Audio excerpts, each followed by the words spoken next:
And now, here in the East Coast, the big story here, preparations underway for a potentially history-making snowstorm.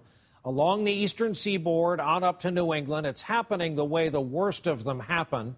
Two storms coming together, joining forces. Blizzard warnings are posted across a wide area. 50 million Americans in the path of this one before it's all over.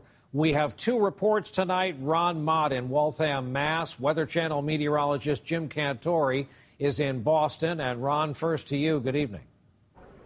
Hey, Brian, good evening to you. There was a big rush on this store earlier today. They're expecting more people tonight and in the morning as they head in to pick up things like shovels and batteries, flashlights, gas cans ahead of what could be a top 10 winter storm of all time. As this storm barrels eastward, today it dumped a lot of snow in places like Madison, Wisconsin, and Chicago, where they're confused. One day it's 60, the next day it's 20, but we're used to it. We can handle it. We're tough.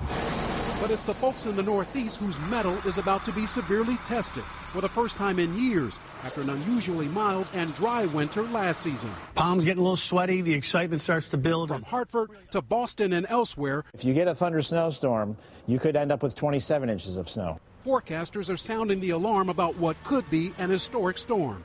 And those warnings were all the motivation many people needed to stock up on emergency supplies and a heavy dose of courage and patience. Flashlight, salt, shovel.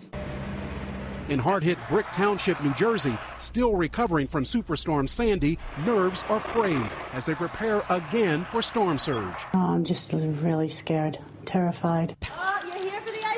At this Boston area Home Depot, a much-needed shipment of ice melt arrived. New England tonight is struggling with the worst snowfall in its history. For many here, the looming storm brings back memories of the '78 blizzard, a nor'easter that battered the region 35 years ago this week, dumping as much as 3 feet of snow, killing 100, stranding many more. Fred Bayless remembers it well. It's a cliche, but it was a perfect storm. It hit right at rush hour. It continued, and it dumped a lot of snow very fast. City officials say they're ready for a wallop, loading sand and salt onto trucks, a fleet that could number 900 strong at the height of the storm. Airlines are bracing for major travel disruptions throughout New England. 1,100 flights already canceled. We are hardy New Englanders, let me tell you, and used to these types of storms. We also want to remind everyone to use common sense. Stay off the streets of our city. Basically, stay home. The morning rush should be okay. Just flurries in the air, but this time tomorrow night, Brian, forecasters say we could see snow coming down at the rate of 2 to 3 inches an hour. Ron Mott starting us off. Thanks, Ron.